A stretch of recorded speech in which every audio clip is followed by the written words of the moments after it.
there, welcome to Floating in Dreams. This is going to be a Declutter Regrets bronzer, highlighters, and face palette edition.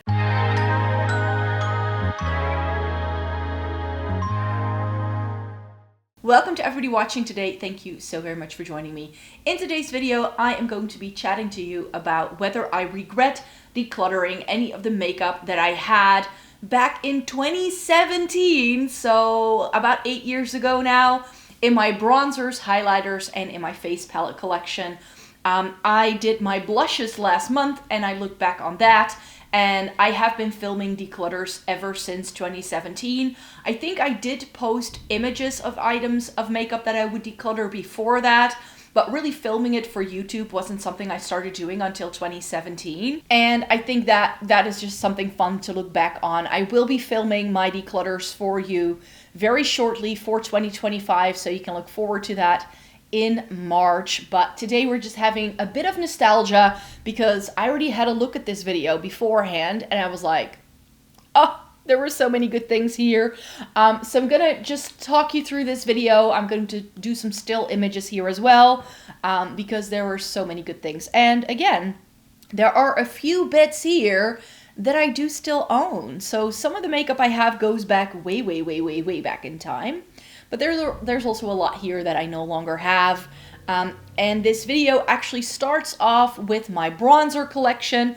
Bronzers has been a very difficult category for me to be falling in love with. I am pasty pale, and if the makeup isn't exactly makeuping, this is realistic wear and tear of my makeup as I wear it throughout the day.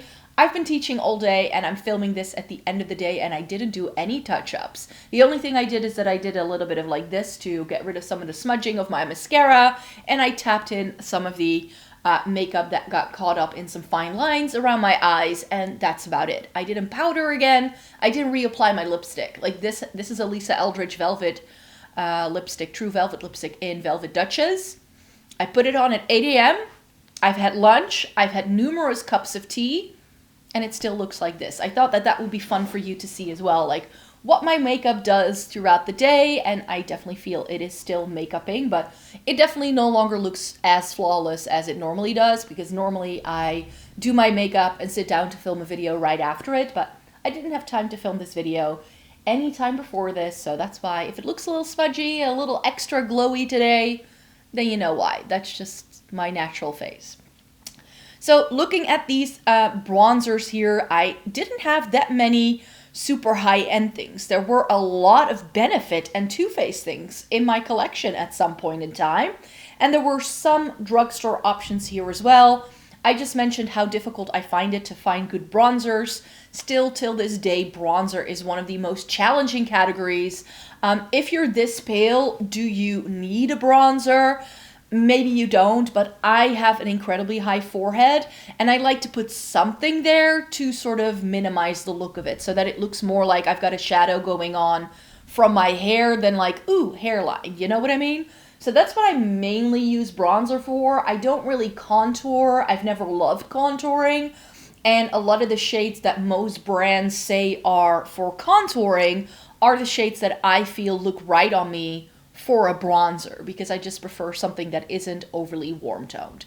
So I've got an hourglass thing in here. Like I said, 3 different Too Faced bronzers, 2 Benefit things, a NARS, I know that's going to be Laguna, Makeup Forever, which is actually a product I decluttered because it kind of started to look funky for me, but that was one of my favorite bronzers for such a long time, and I would love to buy it again because they still do it. And then the Urban Decay Beach Bronzer is still in my collection. I've got some Essence things in here. The Balm was in here as well, and then some Bourjois. I think that sort of brownish packaging is from the Body Shop, if I'm not mistaken. H&M, Physicians Formula, and Soap and Glory. So let me see if I go through this. I'm going to speed up the video because else it's going to take way too long. Let me see. How can I speed you up? Oh, here. So if we do playback speed on 2. So I know for sure that since I only have one of these, like most of this is gone. And I think I did keep around quite a few of the bronzers that I had in this collection. I'm also swatching a lot here, so that's hopefully going to give you an idea. I didn't have the best camera setup at the time, so that's why if this looks a little wonky or if the swatches go out of frame, that's probably why. The Too Faced Milk Chocolate Bronzer was lovely. Hourglass was really good as well, but I never really loved the shade of that. Laguna was even deeper. I think I may have gotten rid of NARS Laguna in this video here. The 1 Hot Minute from Benefit was lovely, but it was a loose powder bronzer, which was just really not my cup of tea. I really did not like it for that reason. And I'm just not a fan of loose powders. It was a pretty shade though. That's a pretty decent bronzer. I did really enjoy this, the Body Shop one. This had a hot minute in the online beauty community for a bit. I think it got started because a lot of UK beauty bloggers were a fan of this. And it was actually quite light. It was one of the first bronzers I ever found that kind of worked for me. And I feel that that's sort of the idea that's going on here. I have Hoola Light in here as well, which was always pretty, but a little bit yellow toned for me. So that's why I ended up getting rid of that one in the end. And then I think, I'm going for the Physicians Formula here. This is, of course, was a cult favorite as well. I still get questions from people if I have it, but I did have it at some point in my life. I think a lot of cult favorite bronzers that I used to own are in here. The Soap and Glory, this is what it used to look like.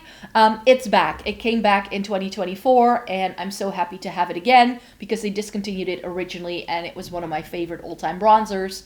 Newsflash, I still love it. I still love the updated version as well. Here is that Makeup Forever thing. It was a gel to powder formula, and it just started to shrink so much. And after a while, it was almost as if I could no longer pick up the product. So that's why I ended up decluttering it. But I loved how it sheared out, and it had this nice bit of glow. The Urban Decay is a little bit more reddish toned, but I have found that I have another reddish tone bronzer now that's very similar to the Urban Decay. This Too Faced thing was far too sparkly. I've forgotten the name of it. I think it was like Bunny something, Snow Bunny maybe, and it was supposed to, like, you were supposed to fuse those 4 shades together, but far too sparkly for my liking. I loved Sweetie. This is also by Too Faced in the heart-shaped packaging. It had 2 of those shades. I really did enjoy that baked formula that it had. That was a beautiful product, but it also got a bit old. The Balm thing then, I didn't own the Take Home the Balm bronzer yet here. This was the Desert something, I think. Or Beach Balm, I think. I think it was a blush highlight bronzer sort of hybrid. This Bourjois thing, which European blogger didn't own this at some point? Because that thing went viral before things even went viral. And then these 2 Essence things were nice, but I thought that because one of them was limited edition and I liked it, so I bought something that looked similar in the packaging from the regular range, but it was far deeper and it didn't really work for me. And that was the thing when I really started getting into makeup and started trying all of these cult favorite products. They always ended up being far too warm toned and far too dark for me. This H&M thing was really, really pretty. I'm not sure if I'm even putting it in frame. But this was really lovely, and I really enjoyed that shade as well. It was pretty light, I remember that. But I decluttered it because I didn't love it compared to anything else. And this is the highlighter collection. And again, there are products here that I still have. And now I'm like, yes, that was the Laura Geller highlighter I used to own. I remember because I have a Laura Geller blush in my current Shop My Stash. So I knew I had something going on there, but there's some Dior in here. I have some liquid highlighters here as well. I don't think there are too many cream things yet. I've got some of the Becca highlighters that I still have. Urban Decay is here, NARS. I have Hourglass, some Benefit, the Balm's Mary Luminizer, Too Faced. I had that highlighter for a long time. And then we have a whole host of drugstore stuff. We have some Milani things in here. That brown thing in the middle is Nabla, I think. Wet n Wild, some Hard Candy, some Catrice, I think. A ColourPop Super Shock. I think that unicorn thing in the middle is Essence. Then another unicorn one from, I think it was Makeup Revolution. Famous by Sue Moxley. That was a brand you could buy in the UK. Some Catrice, some MUA. I think some more Catrice, Revolution, more Revolution, and an LA Girl. So I think a really nice mix here. So let me see what it all looks like when I start opening them up, because I think, yeah, I'm starting here with, I think, Pearl, yeah, by Becca. Still have it in my collection, still love it. It's not gonna go anywhere. It's the only white highlighter I have. And I think I'm comparing it here to the LA Girl one, which was super similar. But this was more of like a white gold, and that is a thing that I do enjoy. But I had other things like it, and I still have other things like it in my collection today. I feel that for these highlighters, there's a lot that I no longer have, but I do still have products that look like it. So I've just replaced a lot of these things with things I like a lot better. Say for these unicorn things, like these unicorn highlighters, an indie brand did them first, and then everyone and their mother started doing unicorn rainbow highlighters. They never looked right on me. They just never did. I think I did like the Essence one here best. The Nabla one was super pretty, but then Nabla did their skin glazing line, and I liked that a lot better. This formula always felt a little bit heavy, and this was filmed in 2017, so we just had that really super intense highlighter craze, and that was definitely where this collection was heading, and currently I like something a little bit more subtle. So I've also shifted preferences when it comes to highlighter, so that's probably why. I really think the only thing I still own that's here are the Urban Decay, the Hourglass, and the 3 Becca highlighters. Everything else I've passed on since then. So here's that Catrice thing. I no longer know what this is called. And these, when I swatch them, like looking at these swatches all together, they look so similar. But I was really still in the midst of discovering what I truly loved. Like this Dior thing, super pretty, but was so golden toned. I think it was like from a limited edition collection. I still may have some of these things lurking around in a makeup memory box, but I think most of this is actually gone forever. That Catrice thing, the one with the little like floral design or the butterflies, was my favorite for years. It was the only subtle highlighter that I kept around in my makeup collection for so long. These Makeup Revolution things were so beautiful as well. Very much raved about.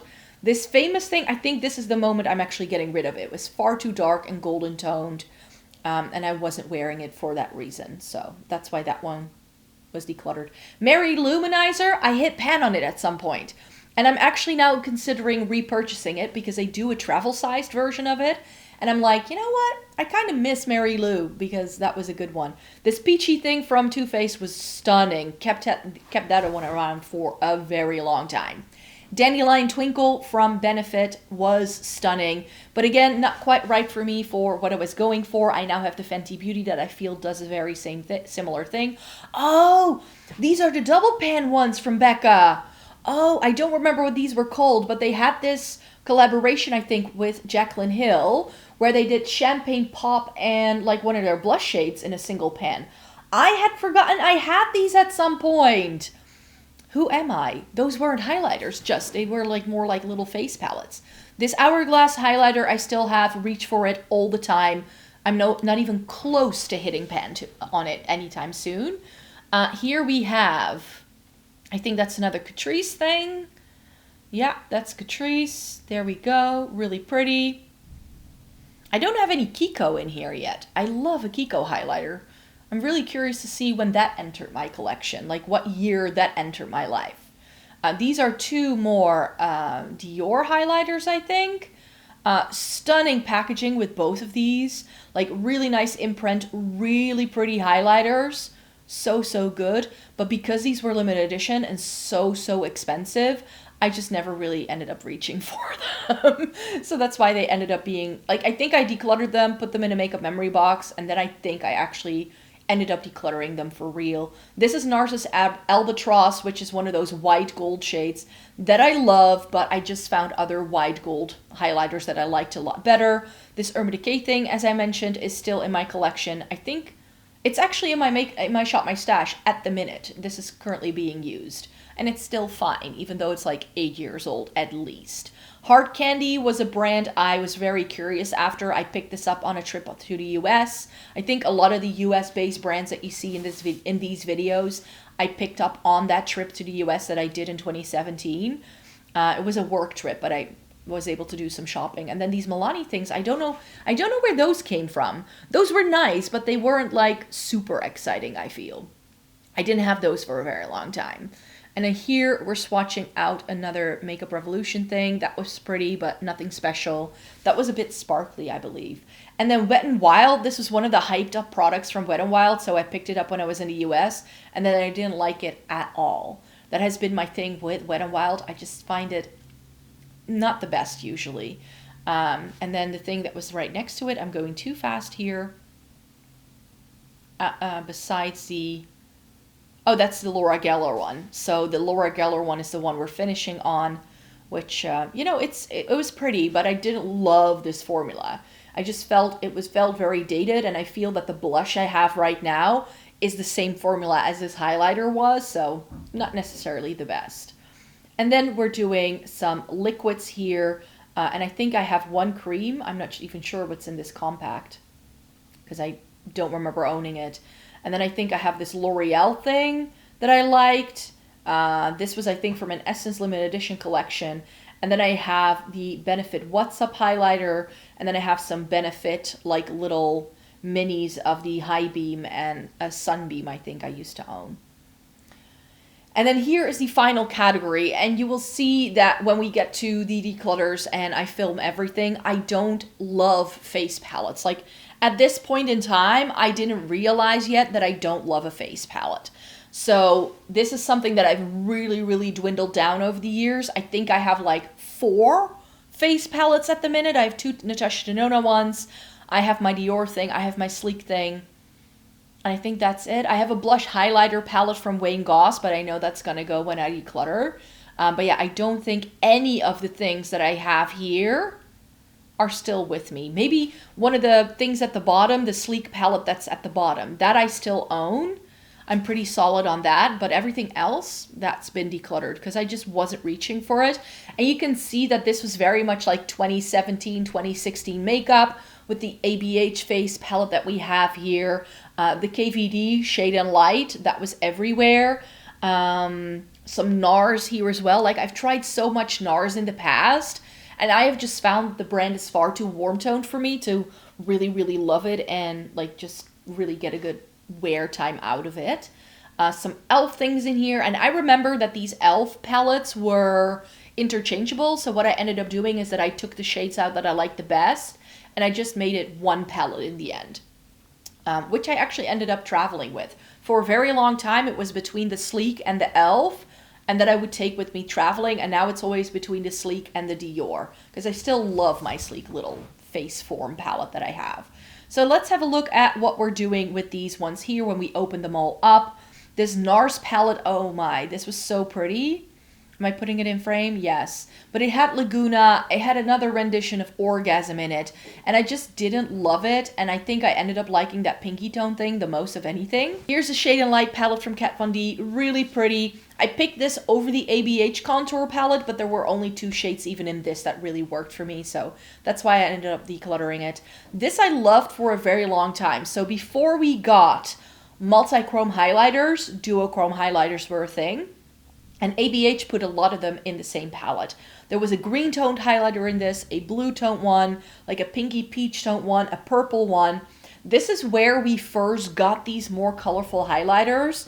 And I just feel that ever since I tried those Kaleidos highlighters, I was just spoiled, because now I don't want any other like colorful highlighters to begin with. But yeah, this was a pretty palette, but I never really ended up using a lot of these because a lot of them had a pretty deep base, so it wasn't perfect for me.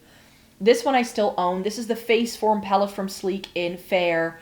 It's got a bronzer, a highlighter, and a blush that is very similar to NARS's Orgasm, and I love it. This is a dupe for the Charlotte Tilbury Hollywood Bronze and Glow, I think it's called. This was by W7, and this is really good. I really enjoyed the bronzer in this. This is from Pantone, from a Sephora collection for the color of the year in, I think, 2015 or something. But this was so intense. Like, it was so intensely pigmented, I could not use it on my skin. I think this may be a Catrice thing. Yeah, this is Catrice, an old Catrice palette. But again, not really shades that work for me. And that's why I don't love face palettes. There's always too few shades that I feel I can get away with in most face palettes. So a lot of it is just not right for me. This Maybelline thing was nice, but again, I believe the bronzer was far too warm toned for my liking and far too intense. This Catrice Prime and whatever thing I loved.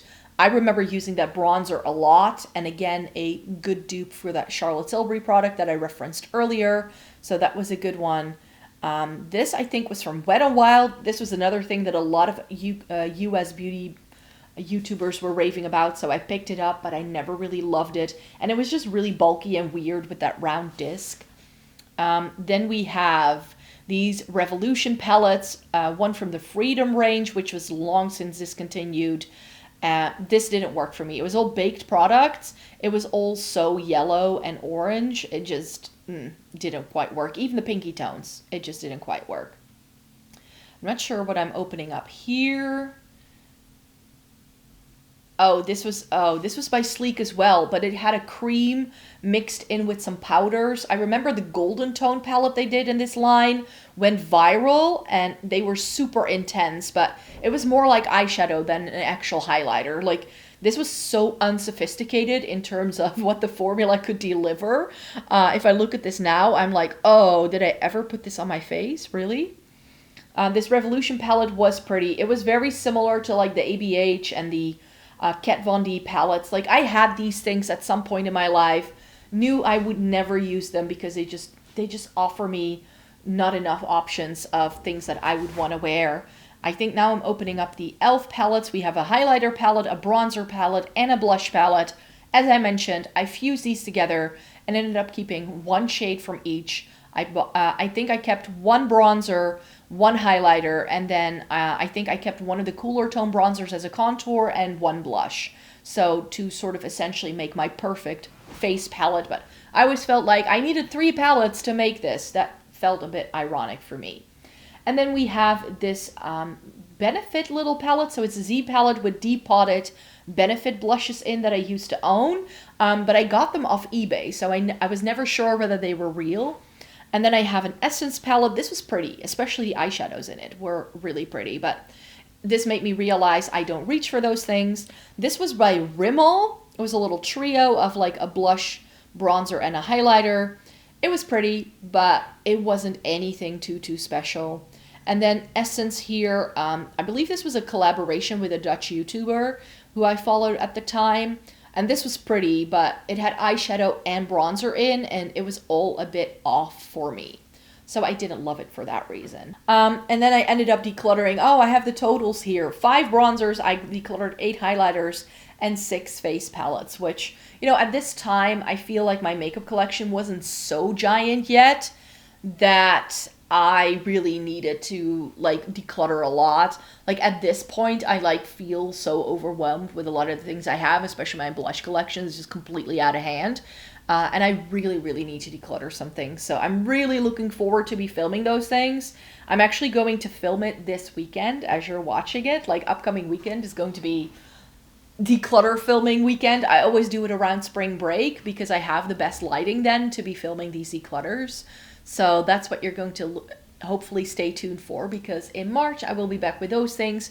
I'm definitely going to be keeping this train rolling. I had a look at some of the other 2017 videos I filmed at the time, and I think I can definitely go into a couple of other ones. I have an eyeshadow palette collection video from that time, so that's going to be wild, because I think at the time, because I filmed this right before I moved to this place, and I moved my eyeshadow palettes myself in a backpack.